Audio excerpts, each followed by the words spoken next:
Sports Radio 560 WQAM presents The Best of Neil. That's right, the tapes are back. Don't start calling. No one will answer. Don't call the front desk. They don't want to hear from you either. As a matter of fact, even when Neil or George get back on the air, don't bother calling. So we're not giving out the phone numbers or the facts. Don't call to tell us some asshole just cut you off in traffic. You probably deserve it. Just sit back, relax, and listen to The Best of Neil.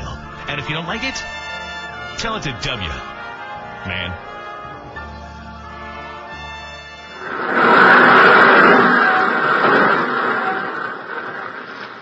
How do you do, ladies and gentlemen? It is our privilege to bring you at this time an eyewitness report of the first International Crepitation Contest.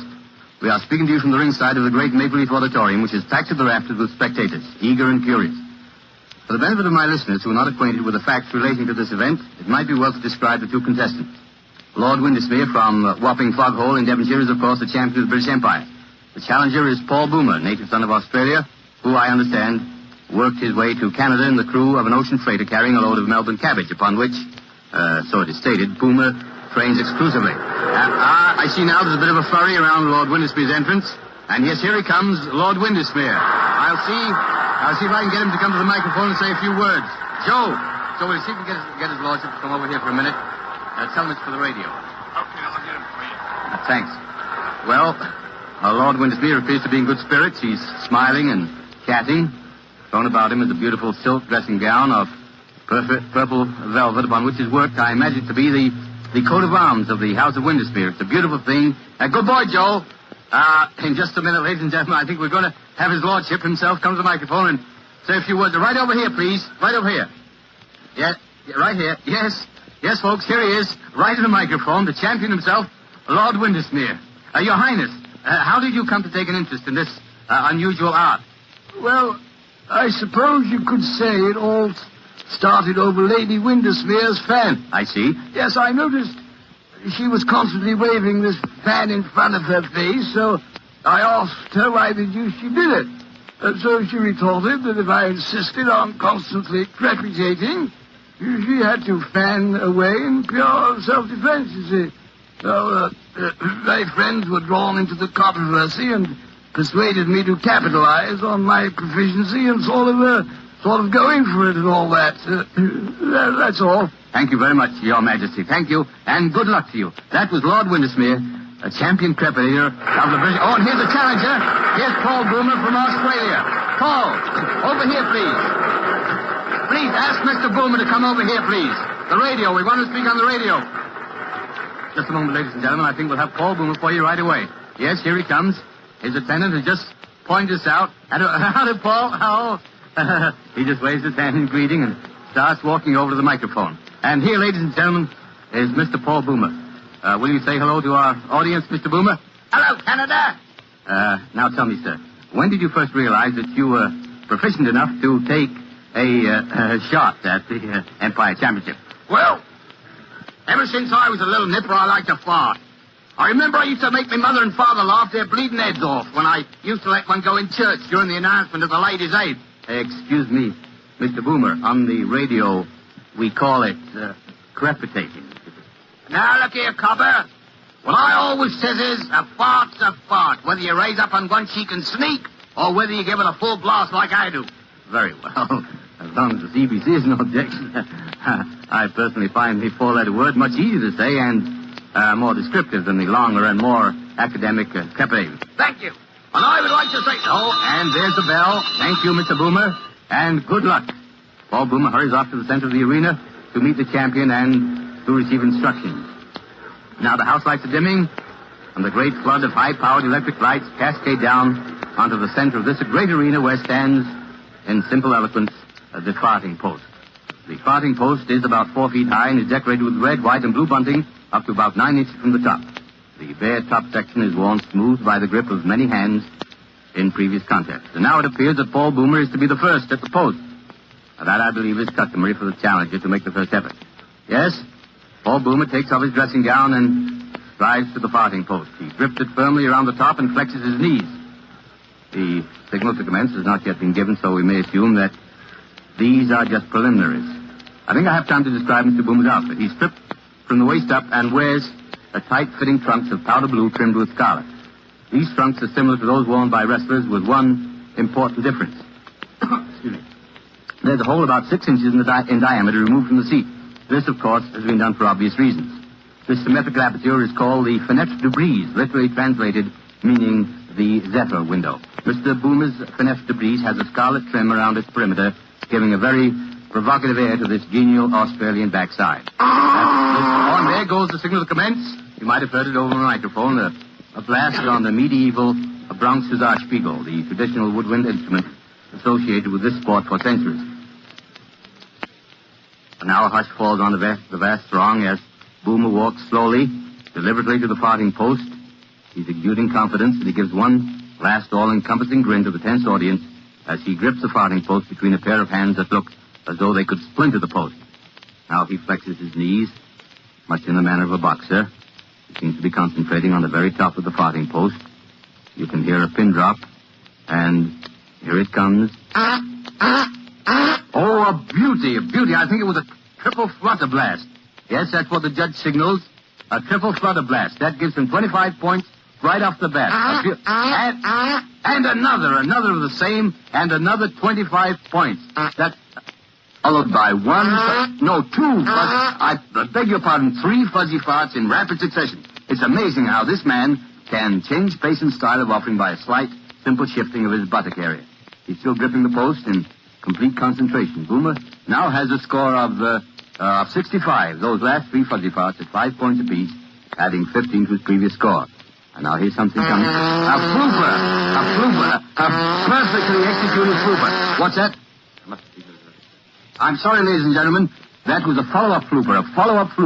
The second time in the history of this sport that a follow-up flooper has been achieved in open competition. The only other time, I believe, was during the World Series held in Europe in 1783. During the course of this series, Francois Fouf, the famous French fighter, after leaving a follow-up flooper, defeated Sandy McWind, his Scottish opponent, by only 1 bloop and then dropped dead. As you know, since then, in honor of Monsieur Fouf, the bloop has been dropped from open competition. And now the score is 105 for Boomer. Flooper, of course, counts 10 points, but a follow-up flooper, a very difficult maneuver, gives 40 points. Well, this certainly has been a whirlwind session. I think that Paul Boomer is about played out, or blown out, as they say. What am I saying? And he's not through yet, apparently. Wait a minute, here comes a threep. Oh, a little threep, worth only 2 points and very dangerous. And another threep. Well, not bad. Well, he's certainly putting up a fight. Well, he's certainly putting up a fighting finish. 4 threeps, a very hazardous fight because of the danger of plotching. But giving him 8, a very valuable point. And there he throws up his hands. He throws up his hands as a signal that he's finished. And the crowd gives him a tremendous ovation. He's sitting down, looking a little pale, a little wan perhaps, but smiling happily at the crowd. This man has a definite charm about him that has endeared him to all except the most rabid Windesmere fans. And his result, wait a minute. Oh, Boomer! 123 points! Did you hear that? Paul Boomer, 123 points, a world's record, beating Lord Windesmere's previous world mark of 119 by 4 points. Paul Boomer, this moment, is the world champion. But for how long, we don't know, because Lord Windesmere might take it right back again. And here's his lordship now walking up to the post, apparently not in the least disconcerted by the brilliant performance of the challenger. He's outfitted a little differently from Paul Boomer. He has purple tights, full-length tights, and around the fenêtre de brise, you remember the hole cut out from the center of his seat, around this there's a fringe of little gold tassels about 4 inches long. This, no doubt, is some decoration affected by... just a moment. Seems to be some sort of a dispute here. Paul Boomer and his seconds are on their feet and seem to be arguing with the judges and pointing to the fringe on their champion's posterior. Oh, I see.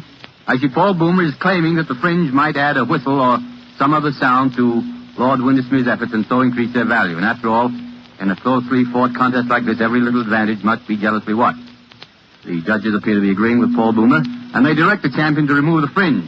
He doesn't like the decision very much, and the crowd's getting resentful. They think he should be a better sport about it. And I agree with him. Oh, he seems to have decided that he's got to give in, and he rips off the fringe and flings it to the ground. Then he walks over to where Boomer is sitting. He turns his back, puts his hands on his hips, and Oh, he leaves a threep right in Paul Boomer's face. The crowd get a kick out of this. As you know, a threep is a very low scorer, only 2 points. But to throw one away just in a gesture of defiance demonstrates the spirit of dash and recklessness which has made the Englishman the champion that he is. He's smiling disdainfully now as he returns to the center of the arena. He nods to the judge to show he's ready. And hello, what's this? He's not going to use the farting post.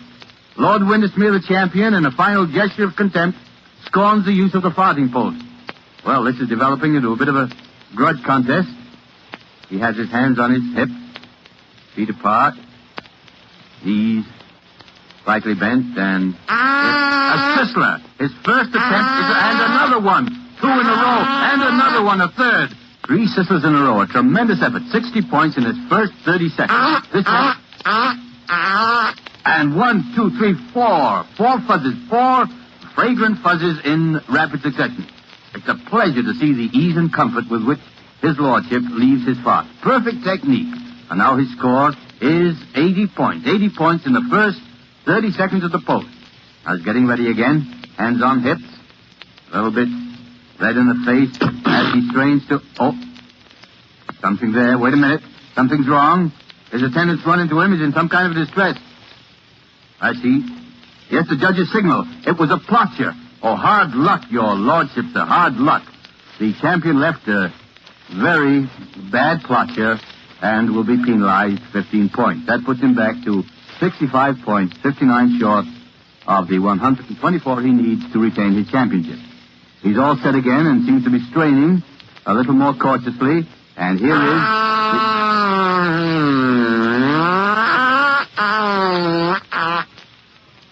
a thunderous break. Oh, a beautiful bit of wind-breaking virtuosity. A most difficult part to perform without plotting. This man has wonderful control, and the crowd are really warming up to him. That thunderous break counts 30 points, and it takes Lord Windesmere up to 95 points. It's getting very tense now, and here it is. Here is the next one. A trill blow. 10 points, followed by a resounding single flutter blast. I think that is.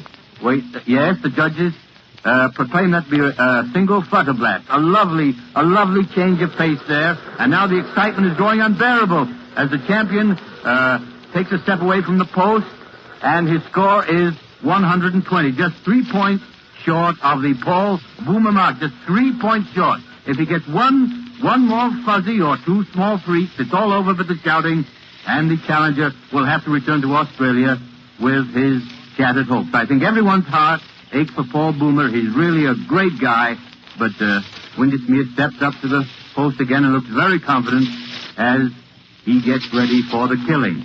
And here it comes. A threep. That's 2 more points. A little small threep was all it was. 2 points.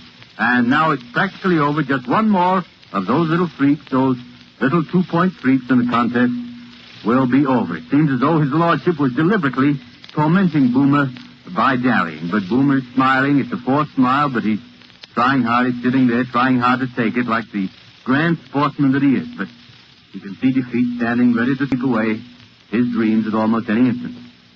And now Lord Windesmere steps forward and, hello, he's going to use the farting post as final evidence, seems.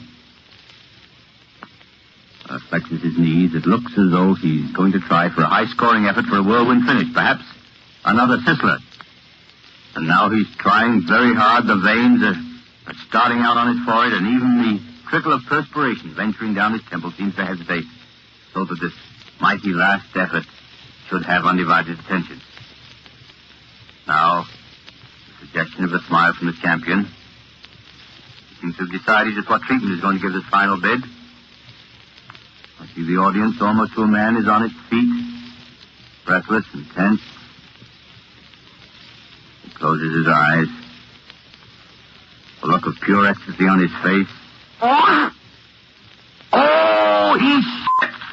The champion is disqualified!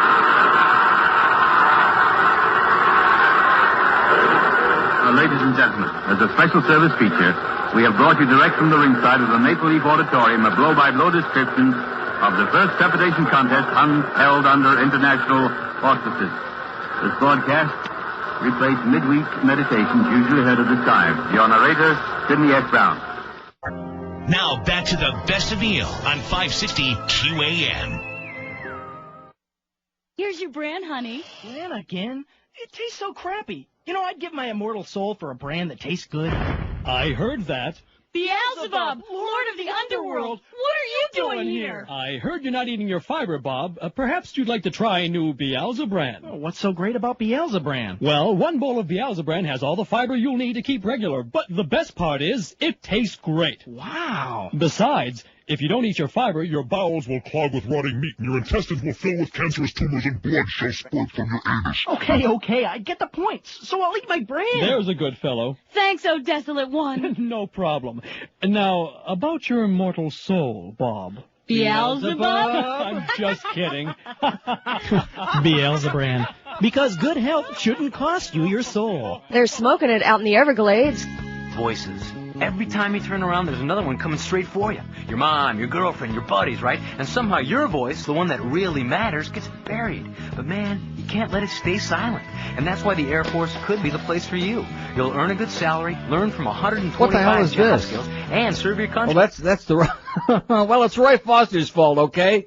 What was that about? He came in here and he said he was all red in the face. Well, I guess he wasn't red in the face. It's kind of hard for Roy Foster to be red in the face. Well, you know what a black guy gets red in the face? You don't?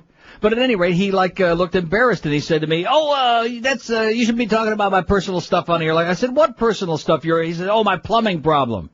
So we take it back. No, he didn't care about the other thing.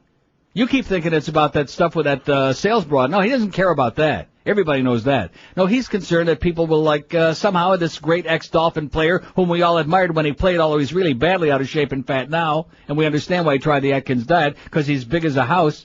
But at any rate, he did not shat blood. I just made that up. Not. We talked about my incident on the air before, remember? What, you shat blood? Right. And all these people were calling me, and the doctor on the beach was calling me. Yeah. But you're not uptight and sensitive, and when you blush, we can see. So we know when you're offended.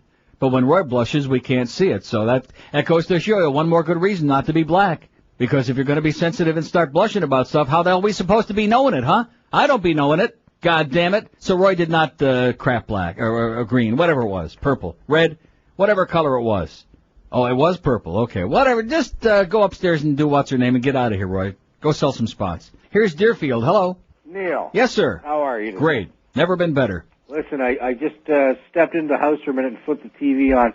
You should hear Pat Robertson praying for Carla Faye Tucker. Well, too late now. Hey, the one they're going to fry. You know, why should it be any different for the men than it is for the women? Yeah. You know, you stick an axe through someone, they're going to fry you. It has nothing to do with men or women. It has to do with that she's born again, sir. Don't you understand it? She's a born-again Christian now that she's changed. So maybe OJ will, see the light. Yeah, well, that's the thing. She's all ready to go meet her maker. Good. I wish I could pull the switch or flip it for her. Or give her the needle. Stick it to her. Well, yeah. Listen, have a great day, pal. You too, Neil. See you around, eh? Everywhere you go, it's the same old crap. Bunch of yentas. See, it goes to show you why we have no spots on most of the day on this station, because most of the people who are supposed to be selling and or coordinating those kind of activities are busy pop, doing their yenta routine. So George tells me during the last break that he's had several calls from upstairs meaning the power structure of this joint, where all the yentas sit around all day, diddling each other. Or themselves, or both as the case may be, or trying to get the stains off their clothing. And people wanting to know, are you okay down there? Is there anything going on? Because Joe Costello is in here today, who, of course, is usually back at the other joint, getting emphysema from what's in the building. And he's just sitting here observing today in case, of course, since he's the backup, if we can say that, in case George is going to be out sick, which being here today, Joe, means count on it in the next couple of weeks. Trust me, he's already planning the days. But, I mean, doesn't that show you how pathetic and paranoid you assholes? And George says to me, am I getting fired right now? Yeah, because he just bought a house. That would be a good time to fire his ass. Although at least Joe is circumcised, I'll say that. That was only an accident that I just dropped my cigar. It wasn't lit, was it? No. If I'm brushing down there, it's only because it's cigar ash. Let's go to a mobile in West Palm Beach. Hello. Hey, what's up, Neil? How you doing, sir? I got a couple quick questions for you and a couple comments. Okay. I never heard your show before you came over to QAM, and I basically listened to you a few times with an open mind. I think your insight on hockey is excellent. I think you know a lot about the game, and I appreciate some of the things I hear in your comments about it. Yes, sir. But as far as your other comments, I mean, I'd rather you stick to sports. I don't understand why. You'd rather I stick to sports. Well, let me say this to you, sir. Again, I don't do a sports show. I don't do a hockey show. I don't do a sports show. I do the highest-rated show in this market for the last 20 years, the Neil Rogers Show, and will continue doing so. Don't hang up on me. I'm not hanging up on you, but I will say this. I don't take direction from listeners, especially people who don't even know what my show is about. Okay, well, like I said, I came on board with an open mind, okay? Right. But I mean, I've been on the air now here for like 5 weeks, and it would seem to me that if the only part that you like hearing is the hockey stuff, which represents about 5% or at most of my show, that you would have been long gone by now. No, I know. I tune in once in a blue moon because I'm in my car a lot. I'm in sales. Yeah. So, I do. When I hear hockey, I keep you on. Otherwise, I think you're an ignorant jackass. Yeah. And, I think your daily views on daily life, a lot of them are misconstrued, and you just Misconstrued? Do you know what that means, sir? Do you know what Yes, that word I do. means, misconstrued? It's You mean misconstrued things? Misguided? Misconstrued would be misunderstood. Do you know what that You means? misunderstand a lot of things, and that's my point. When you Neil. said the views would be misconstrued, that means that whoever would be hearing them would misunderstand them. No. Perhaps that's the problem. No, I think you don't get it. No, you don't get it. Neil, stick to hockey, buddy. Goodbye. Hey, stick it up your ass, buddy. Goodbye. See, there's another guy that can't handle it. Another one of those real nervous Nellies, probably in the closet. Now back to the best of Neil on 560 QAM. So, where's Davy Gravy Line?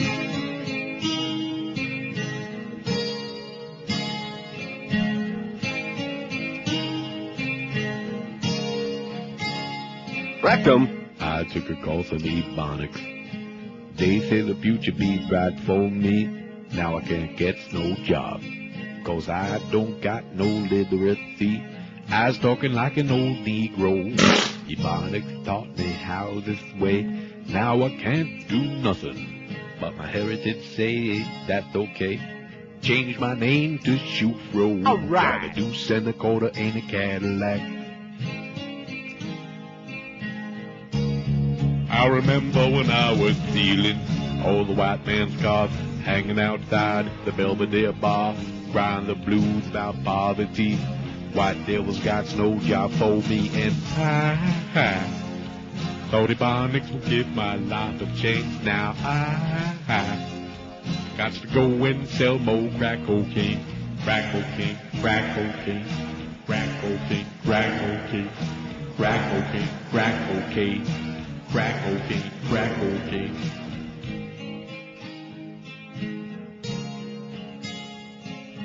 Lordy, what a boring song. Ebonics makes me sound funny. Got nothing to do with literacy. Now I got to make more money. Labor pool sounds good to me. I got plenty of nothing. Ebonics ain't getting me anywhere. Maybe I'll mug an old white bitch, steal a purse and full of hair.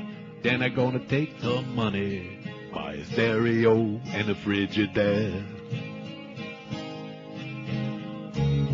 I remember when I was stealing all the white man's cars, hanging outside the Belvedere bar, crying the blues about poverty. White devils got no job for me, and I thought Ebonics would give my life a change. Now I got to go and sell more crack cocaine, crack cocaine, crack cocaine, crack cocaine, crack cocaine, crack cocaine, crack cocaine. I think we really struck on a raw nerve here today, if you ask me. I think we finally got into a topic that we should have been talking about years ago, long ago, if we only would have realized we had 600,000 Jamaicans just living here in the city of Miami alone. And 2 million, what is it, 2.5 million Jamaicans in Dayton Broward put together? Oh, that includes Palm Beach? Because in this article, it's interesting. It says Brazil's fans absent. Promoters' hopes of breaking a South Florida soccer attendance record fell short. Conspicuous by their absence in Tuesday's crowd of 43,754 were Brazilian fans who in recent years have filled the Orange Bowl, but perhaps only 10% of Tuesday's crowd was pounding samba drums and wearing the blue, green, and yellow national colors of Brazil. So that means there were like 4,000 Brazilian and 40,000 Jamaicans in that Orange Bowl last night. Yeah, man. 40,000 Jamaicans? And where are the Jamaicans if they really live here, if they're not illegal aliens or came down from Alabama or wherever they're hanging out? I mean, where the hell do they live? Where are these people? Have they infiltrated us very quietly? Are they busy selling weed on street corners in Little Havana? They're in Miami, the city of. And, in the city of Miami, selling jerk pork and jerk chicken. Is that Haitian? No, that's Jamaican. Yeah. Jerk pork. So Haitians don't jerk pork? And curry. Yeah. Haitians don't have any food at all. Well, I know they're not doing too well, but I mean, they must have some food to reproduce like that. No, but seriously, we've got the different ethnic groups. We all know about the Cubans, and there's some people love Cubans, some people hate Cubans. I love kind of like, the young Cubans I love a lot, the ones that listen to the show, the guys. And then we got, of course, our American, we don't know what to call them anymore, just regular plain old black folks, African American, which I hate that, just black guys, women, whatever, which they're okay as long as they stay put. And of course the Haitians, which, like you said, they haven't got 2 nickels to rub together, and they're busy sewing the baseballs, which is good. That's something very productive. We like that. And they don't seem to bother anybody, as long as they mind their own business and stay out of their neighborhood. And that leaves the Jamaicans, who seem to be the question mark ethnic group in South Florida. And today I think we're going to find a lot more out about the Jamaicans. Yeah, man. Like that lady, They're all in right. fact, huh? They're not on welfare. They have jobs. They go to work. What do you mean they're not on welfare? Are you suggesting that there are others who are on welfare and don't have jobs? Is that what you'd be suggesting? Yeah, like Americans, black, white, and miscellaneous. And Cubans? Cuban Americans? No, Cubans are not on welfare. There are no Cubans on welfare? Most are ineligible anyway, like myself and my thank family. God for that. Thank God. No, I was thinking like Marielitos. They never got any food stamps or stuff when they came over here, or a driver's license right away when they got off the banana boat? That's different, because they're illegal. Marielito. But they're probably not either. What do you mean that They're was probably illegal? working. Well, that was not illegal. I'm not talking about the ones that came in illegally. I'm talking about the ones Governor Graham welcomed with open arms standing down there on the shores. Bob Barker was standing right there next to him saying, come on down and be sure to get your children spayed and neutered. But I guess they weren't listening. Okay, anyway. Let's do Miramar. Hello? Miramar. God, Neil. Yes? I got a question. If that dead, born-again Christian bitch Yeah. believed that heaven was like the ultimate reward and it was so much better than life on earth, Yeah. why'd she try to save her own life? Oh, because the excuse they were given yesterday was, well, she's got so much to contribute, and she still has so much work to do here. She won't be doing no more work here, boys. She's dead. Here's a good idea. Why don't Phony all the bitch. Christians who want to be in heaven run around with pickaxes, kill each other, the ones that they're killing, to heaven where they want to be, and then they'll get the electric chair or the needle or whatever, Right. and they'll be there too. Sounds good to me. And you can start with O.J. and Johnny Cochran. Excellent. Have a good one. Okay, So, thank shameless you. request real quick. What is the question? The question was about Jamaicans, but this guy's too worried about frying born-again Christians. Not a bad idea. What the hell's wrong with that? See, the arrogance, that thing in Texas was a classic example of the arrogance of most religious groups, not just born-again Christians or Catholics or Jews or Orthodox, whatever. But all religious groups think that because their stuff don't stink and their God is the right one, therefore we bend the rules for us. Even though she was convicted in a court of law, she killed these 2 people with a pickaxe, and we already know, well, she was on drugs, she's got this excuse, but she found Jesus, and she's born again. And therefore, because of that, then we should make an exception. The law doesn't really count, which of course proves that a lot of born-again Christians think that they're above the law, like the ones who are busy bombing abortion clinics in Birmingham and elsewhere, et cetera, and so on, and in Tallahassee and Pensacola. God's law is Right, above God's man's law. That's right. God's law is above all the rest, and Cal Thomas knows God's law. Just read the Sun Sentinel letters to the editor this morning. Because the born-agains, they know what morality is, and you damn well better listen to them, because their definition of morality is what everybody else is going to do. It's good enough for the president, it's good enough for me. Here's Fort Lauderdale. Hello? Hey, Neil. Yes, sir. 28-year-old circumcised Jew here. And All right. I want to put my vote in for the Jamaicans. Okay. I love them. We do love the Jamaicans. We want them to understand that. Yes, especially the ones in our neighborhood here. I have some neighbors that are Jamaicans, and they are wonderful people. Mm-hmm. And they don't smoke ganja. Yeah, we just want them to play their soccer at a more convenient time for all the rest of us. Hey, now, is Florida Panther hockey any better than Jamaican soccer right now? Yes. It is. Yes, it is. Oh, I don't know. Maybe Ray Florida Whitney. I don't know about any the rest hockey, of them. shinny hockey would be better than any kind of soccer, sir. Soccer is terminal, and there is no case to be made for it. I don't not care after if there a are big 3 Jamaican billion flip. people all over the world sitting right now tearing each other's hair out over their soccer jerseys. Soccer is terminal. Make no mistake about it. But not after a couple of nice Jamaican doobies. That Yeah, is right. nice. Well, that goes to show you. That's all you need Maybe for if it. they'd open up a weed concession at the arena, we'd enjoy the hockey games more. Hey, I'd run it. Okay. I'm the man for that job. You're hired. All right, everybody in Radio Baghdad, you're douchebags. Okay, and put your yarmulke away. Have a good one. Get out of Neil. here. And your tzitzis, too. So now in the middle of the show, after getting into a big song and a dance with our Jamaican friends, now Greg Reed says, oh, it's a great show, but guess what? We're right in the middle of Little Jamaica here, man. And by the way, I'm leaving for the day, said Greg Reed. No doubt. He's on his way out. I mean, today. Here's a mobile in Pembroke Pines. Hello? Yeah, I'm on. You're on. Oh, hey, I've got no material, but I have a burning question. Yeah. Where and when did you get that copy or or managed saying, I want to bang you in the butt? You know something? Robert, who's one of our board ops at the station, a fine American, brought it in. He brought in a tape that had all this stuff in it, and I've been wondering that myself. I wonder the context. I keep asking myself what conversation was going on the air when Mandich said, I want to bang you in the butt, honey. And George evidently Locker room interview. It was a locker room interview? Oh, Yeah. my God. Uh-huh. I'll bet it was. With Danny Boy is what I heard. That's rich. Well, thanks a lot, Neil. Okay, pal. See you later. In fact, he was talking to Josh Friedman when he said, Oh, my God, your breasts are beautiful. That was my favorite conversation. No, seriously, stop and think about this. This was on the air on this station, and Mandich in the middle of the conversation blurts out, I want to bang you in the butt, honey. Now, do I rest my case? Do I have to prove to you that he's one of the most entertaining people in America? Right there. I rest my cases. Here's West Palm Beach. Hello. Yeah, Neil, this is Brian. Listen, you're a genius, you know that? Yeah, I know that. You last night when you were probably home, you were just thinking, what am I going to do to boost my little pathetic show? Yeah. You probably... My pathetic show that the guy who's on the phone now listens to every day, right? Pardon me? I said my pathetic show that you listen to every day. No, but don't cut me off. No, just a minute. I'm not cutting you off, but I'm having a conversation. Why do some of you people just like you've got blinders on, like you can't hear what I'm saying to you? You listen to the show every day. Why don't you admit that? And then we'll I continue. don't listen to the show every day. I'm a Jamaican. You're what? I'm a Jamaican. What does that have to do with it? Well, what it has to do with it is that you So how do you know about the show if you don't listen to it? Well, I've been flipping channels and you've been flipping it. You sound like you've been flipping it. Anyway, what I want to say. What did you want to say, sir? What I wanted to say was. What did you want to say? How many times are you going to repeat that? What did you want to say? I want to say that jerk chicken and jerk pork is a seasoned meat, unlike the restaurant that you go to where you have to dump all your salt and your black pepper to get a taste. We serenade our meat and we seasoned it to perfection. Yeah. And that's what I want to say. And what does that have to do with the price of peanuts? What does that mean? Sir, I have a suggestion for you. Are you listening? Sir? Yeah, okay. I was going to tell him to jerk pork, but I think he already is. I serenade my meat. Yeah, man. Oh, my God. I sing God. Burt Bacharach tunes. And he never, my pathetic show, I'm going to goose up my rain. Like, I invented this massive crowd that we had on the roads last night, and I was just salivating. I was just sitting there foaming at the mouth. Oh, this is going to make great material tomorrow. Right. The stress level on a scale of 1 was infinity, okay? That's how bad it was. Just praying that maybe eventually, sometime before next Sukkot, we might wind up at the arena and get to see the damn hockey game.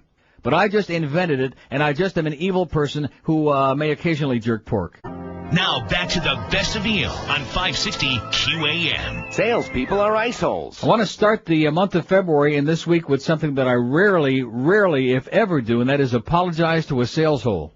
Because I've been saying since I came on here, and again, I'm brand new on this station. I don't know a lot of these people. I don't know the different personalities, the different psychoses, etc. So everybody's telling me that Gary Sarner is an asshole, and of course he gets fired, and then a week later they hire him back. And now I'm beginning to understand why. Gary Sarner, you can correct me if I'm wrong on this, is the sports sales manager, right? Was. Oops.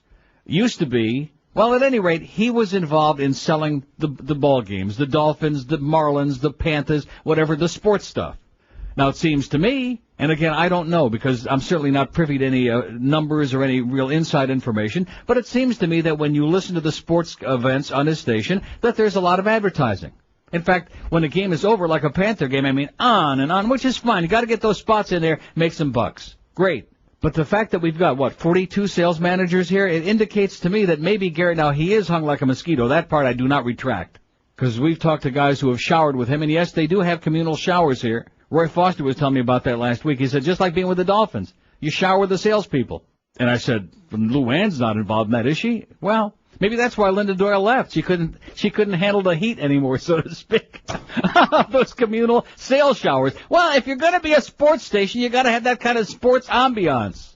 So at any rate, they have told me that Gary Sarner is hung like a gnat, okay? So I don't take that back. But he may not be an asshole. Because at least, maybe he's an asshole that at least gets his job done. So I've been thinking over the weekend, because Friday something happened to me driving home that just... I've been thinking about this a lot because I've heard a lot of people bellyaching about there's no spots, there's no this. And then that rating book came out about 2 weeks ago, and this station just went through the roof. Went through the roof. Hank is sitting there with a 7.3 share in men in the afternoon. Number 1 by a country mile. The morning show, giant share in men. And I keep hearing people saying, well, this is No Spots Radio. We've gone from All Spots Radio to No Spots Radio. And I see somebody like Linda Doyle, who's a sweetheart and a very, very astute sales hole and a very conscientious person. I see her bailing out of here. And I'm saying to myself, something is wrong here. So Friday I'm driving home and I'm listening to Hank, and we come to a break. Finally, at long last, we come to a break. And now I hear da-da-da-da-da, and it's that god-awful, muddy-sounding, distorted PSA that they were playing here on this show the first couple of days when we had almost no spots. And I'm thinking to myself, afternoon, get this picture. Afternoon drive, Friday afternoon, top-rated show, and they're playing PSAs, and Hank don't even have time to go take a leak or maybe whatever he had to go take there at the golf tournament because there's no spots. And it suddenly dawned on me, thinking long and hard about it this weekend, that Luann is the asshole up in sales. And, of course, you probably don't know Luann, but maybe we'll get to know her better. Maybe we'll make her into a celebrity. Because it seems to me that there's something missing here, because the people who are responsible for selling 6 a.m. to 6 p.m. other than ball games, they're the ones who evidently, even if we had a 40 share, they couldn't sell you a glass of water to a starving Arab for like 1 ruble, whatever the hell the Arabs have got. What do the Arabs have besides B.O.? Now, what kind of dinero do they use in, Good question. See, even you, Mr. Smarty Pants, don't know the denomination of the things that they use over there. The Russians have got their ruples, the Dutch have got their guilders, the Italians have got their lira. What do the Arabs have? Besides a militant anti-Semitic attitude, which is self-hating because they're Semites anyway. Y'all started it. Yeah, we did, and we're proud of it. So at any rate, I'm beginning to understand that maybe Luann is the asshole upstairs in sales. Because there seems to be like a little bit of a problem here. And we have sales managers quitting every week and coming back every week. And there seems to be nothing but absolute chaos up there. Up there meaning upstairs on the 3rd floor here at the Power 96 complex. Now, if I were involved upstairs, Dinar. which I'm not, what is it? Dinar. Dinar. No, it's not time even for lunch yet, much less dinar. Rials. We're getting a whole bunch of stuff. We don't really care, to be honest with you, okay? It was just a little thought there. Because I backed myself into a corner, and I didn't know fill in the blank. Whatever kind of money that those barbarians use, that was the point. She couldn't sell them a glass of water. She couldn't give it away for free, and the water either, okay, is what I'm hearing. Well, maybe not that part. Because there's something seriously wrong here. That fucking bitch. Which is maybe why, the Beasleys are a little tight with their money, why we still got that muddy-sounding cart machine over there, like that. Which I thought they had that solved, and then George was telling me the story about the production studios over there, and Duff is wringing his hands and wondering what the hell it's all about. Of course, he's always been wondering what it's about since he came here. And then Luann, we're not going to be able to straighten her ass out. I think maybe she better take a demotion. That seems to work very well. Look how much Gary Starner has straightened himself out. Oh, he hasn't? Well, like I said, Luann, it's been nice knowing you, sweetheart, but get with it already, will you? I mean, this sales department, I thought that all those months that you were working in production, when I was in limbo having a great time, I thought you were exaggerating. I thought you were joking. And then I came over here, and we have like a lot of our own spots, which most of them we brought with us. But other than that, I'm telling you, if they took all the trade-outs, God only knows what this place is getting on these trade-outs. But if they took all the trade-outs off the log on this radio station, we'd have to have a tank of oxygen for each show just so we could continue talking that long without any interruptions. It is absolutely unbelievable, beyond a shadow of a doubt. So somebody somewhere must be living out high off the hog, I'll tell you that, because they got trade-outs for everything in this joint. Couldn't we trade out a couple of cart machines? Oh, I'm sorry, that has to do with radio. We don't want to do that. Couldn't we possibly do that? Could we trade out like something that might benefit the radio station? We don't want to do that. Greg's got his car, and this one's got this, and this one's got a few cruises on the side, and yeah, we got a lot of incestuous stuff going on here. Too bad we didn't hire Steve Nickel to be PD. Then we wouldn't have had to have it, and we could have really operated a cheap operation. There would have been no programs, just spots all day. I'd have brought my shopping cart. Oh, man. It's just shocking to me to see. I mean, how you can talk about rating successes only to a certain point, but you can only get a certain share of the audience. And at that point, if you still don't have people that can go out and sell it and make a profit, then you got a real serious problem. Which is why the radio vultures in this market are circling over on this gray, dank, rainy, windy, nasty, horrendous, grotesque day on which the turnpike was an absolute nightmare this morning northbound. Which, thank God, I was going southbound. And all you rubberneckers, by the way, you're a bunch of assholes as usual. But on this day, you can look up there, even in the middle of the murk and the mung in the sky, you can see the vultures swirling around right over this building, and I'm sure over on Sheridan Street, just waiting for this operation to go belly up so they can come swooping in and add it to their collection. Because that's now what it is in radio, as you know, and I told you this a couple of years ago when they started this insanity at the FCC, and they let everybody gobble up the radio stations, a few companies. It's like collecting baseball cards. We collect radio stations and TV stations. And unless somebody gets their ass in gear upstairs, you know, when you have people that are telling you that they've been owed money for 8 months or 9 months, when you're hearing about these cart machines so that the spots and promos on there, see, I have to wonder about some of these other people that work at this joint. There's such a thing as pride. I mean, granted, not everybody's got the same kind of clout, can open up a big mouth, but how long can you just keep coming in and working for a goddamn paycheck and not say, hey, you know what, this sounds like crap. Am I right? How long can you just fumble your way through life without demanding just a little bit of excellence? Maybe not a lot of excellence, but just a little goddamn bit. Guys, bunch of wimps. They're the sports guys. They're a bunch of wimps. Like Al Goldstein said, a bunch of faggots. That's a gay club, you moron. Right on, Al. And quit eating so much.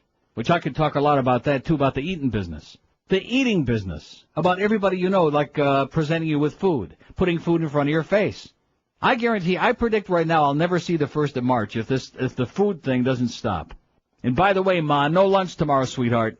Yeah, the food thing has got to stop or I'm going to be dead. And yes, Howard Kleinberg, I did buy a bag of M&Ms at the arena at the hockey game on the Tampa game Saturday. And you want to know why I bought a bag of M&Ms? Besides your week? Besides being weak and hungry. 3 o'clock game, okay? So I didn't really eat a lunch, which was a mistake. We get there. And I get a weenie. They don't have the Polish sausage anymore, which stunk and smelled real bad, but they have weenies that stink and smell real bad. Like maybe they once had foreskin real recently and they weren't washed off. Maybe there's a little pecorino in that weenie. How come it is that at the stadium at PP Park, a lot of the food, not all of it, but a lot of the food is pretty damn good. And in the last few years, they've added all kinds of stuff. They not only have the arepa queen over there, but they got burgers and they got all kinds of deli sandwiches and they got all kinds of stuff over there. But at the Miami Arena, I'm going to tell you, and I don't think that we can blame this one on Baldy there. I don't think he has any control over it. I think it's Mickey Arison and those bastards who must have some kind of incestuous deal with some kind of grotesque food concessionaire or whatever they call them. The food in the Miami Arena is unfit for human consumption. And ordinarily I have my diet soda and that's it. That's the extent of my imbibing at the Miami Arena is a diet soda. That's as dangerous as I'll get. And I'm going to tell you that wiener that they put on that, I'm going to tell you something that if anybody ever would eat one intentionally again, they must be desperate. And the same starving Arab in the desert who wouldn't buy the glass of water from Luann upstairs would definitely not eat that wiener, even if it were kosher. I'll guarantee you that right now. The views expressed on the previous programs are those of the hosts, guests, and callers, and do not reflect those of the Beasley Broadcast Group, its staff, advertisers, or agencies.